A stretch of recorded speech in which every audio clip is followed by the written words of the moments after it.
Order, order. Lisa Smart to move the motion. Thank you very much, Chair. I beg to move that this House has considered the Peak Forest and Macclesfield canals and the funding thereof. I rise today to speak about a subject very close to my heart, our beautiful canals, including the magnificent 16-lock flight in Marple. Our canals are not just waterways, they are part of our national story and deeply woven into the fabric of our community. They are remarkable pieces of living heritage that we must protect. And protecting them is one of my 3 asks of the Minister today. I want us to protect our canals as precious green corridors and a direct link with our nation's and my community's proud industrial heritage. I want our canals to be funded as a critical part of our infrastructure. And I want us to value our canals. We should look at them as assets to be cherished, not simply liabilities to be managed. The Peak Forest Canal, one of Britain's most scenic waterways, runs alongside the River Goyt for much of its length. And the Macclesfield Canal, a historic link between Manchester and the Midlands, they're jewels of our waterways. And they're where they are because of the Stockport mills, notably Mellor Mill, which was the largest cotton spinning mill in the world in its time, and the Derbyshire quarries. And today we can still see that heritage along the canals with Unity Mill in Woodley, Romley Board Mill and Goyt Mill in Marple. As the canals cross through Marple, they make up 5 kilometres of designated conservation areas, and each lock on the Marple flight is Grade 2 listed, meaning they are protected as areas of special interest. And the Marple Aqueduct, itself a historic landmark, is the highest in England and a Grade 1 listed structure. Protecting these landmarks costs money and, as an example, with 16 locks, and each lock gate costing £150,000 or so, as they have to be handcrafted, we can see how the bills can quickly add up. Now, back in 2012, all of British Waterways' assets and responsibilities in England and Wales were transferred to the newly founded charity, the Canal and River Trust. And unfortunately, these heritage and community treasures face an uncertain future. Alongside the regular care and maintenance of the canals and 71 large reservoirs that feed the canals, the CRT has had to tackle significant work, like the extensive restoration project of Toddbrook Reservoir, which supplies both the Peak Forest and Macclesfield canals. After a partial failure in 2019, the repairs came at a hefty cost of £15 million, and such massive efforts highlight just how vulnerable this vital infrastructure really is. Funding changes made by the previous Conservative government, which will see cuts of 5% a year for 10 years, will drain nearly £300 million from the Trust. These reductions will undoubtedly undermine the Trust's ability to sustain the canal network, making closures of these treasured public spaces, I fear, sadly inevitable, unless something changes. I would willingly give way. Grove for bringing this forward and just presenting a lovely visual account of our constituency and what I see, perhaps looking from what you said and what I observed, it's really a potential not yet realised.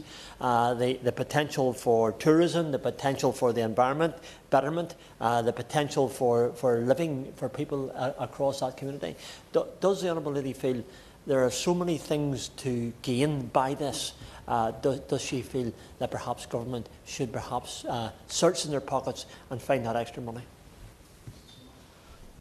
Well, I'm very grateful to the Honourable Member for that point that he's made there about the potential not yet realised. I'll come on in my remarks later on to highlight some of the uses of our canals now, but there's an awful lot more we could be doing. And one of the points I'd like to encourage government to do is to look at the canals in the round. So look at what they could do environmentally, for tourism, for health, for our communities, and just to make it easy for some people to take the most direct way to walk to work. So I completely agree with the Honourable Gentleman's point. I'm a proud and long-standing trustee of the Stockport Canal Boat Trust for Disabled People, and I refer all colleagues to my register of interest. And I cannot overstate the joy, the serenity and the community value that can be found in spending some time cruising at a maximum speed of 4 miles an hour. The Trust operates the New Horizons. It's a fully accessible 72-foot narrowboat, and it's run by volunteers, offering passengers of all abilities time enjoying our canals. And while cruising, we see families walking their dogs, enjoying nature. We see joggers, cyclists, and as I said to the honourable gentleman, people simply using the towpath as the most direct route to walk to work. And beyond then their cultural and historical significance, these waterways are crucial for nature, well-being and combating climate change. They provide a vital habitat for wildlife and serve as a natural green corridor connecting diverse ecosystems that are bursting with biodiversity. Canals also play a really important role in water management, reducing flood risk and increasing climate resilience. Problems with reservoirs are problems for all of us. And for health and well-being, canals offer an unparalleled sanctuary. Our waterways are freely accessible and provide opportunities for walking, cycling and relaxation in green spaces, at a time when public health concerns are high and such spaces in urban and suburban areas are scarce. They deliver a cost-saving gift to the NHS, and research suggests that gift amounts to over £1 billion a year. Our canal towpaths are often flat by design, and they can offer accessible physical and mental health benefits to many. My constituents in Hazel Grove know this well. When I knew I'd secured this debate, I asked for stories about how the canal has touched their lives, and I was moved by the overwhelming response, receiving over 100 messages in only a couple of days.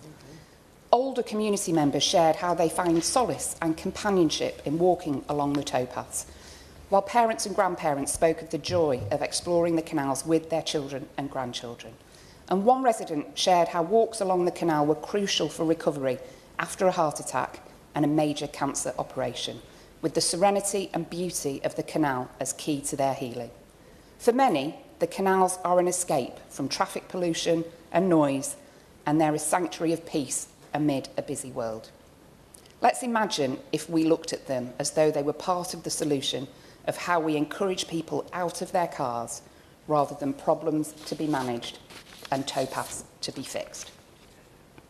Before I conclude, I want to make the case for the 16 lock flight in Marple to be designated as a World Heritage Site. This lock flight is an extraordinary testament to our industrial and engineering heritage, representing a pivotal era in Britain's industrial past. Such recognition would only attract global interest, a boost for local tourism, but it would also ensure the locks are protected and celebrated for generations to come. I am committed to working closely with our local community, with heritage experts and international bodies to make this vision a reality, ensuring that these locks get the recognition they truly deserve. So I'm asking the Minister today to protect our canals, to fund our canals and to value our canals. They are assets, and with a bit of creative, holistic thinking, they could do so much more. They could save money for the NHS and for our transport budgets, not simply be liabilities to be managed. Thank you.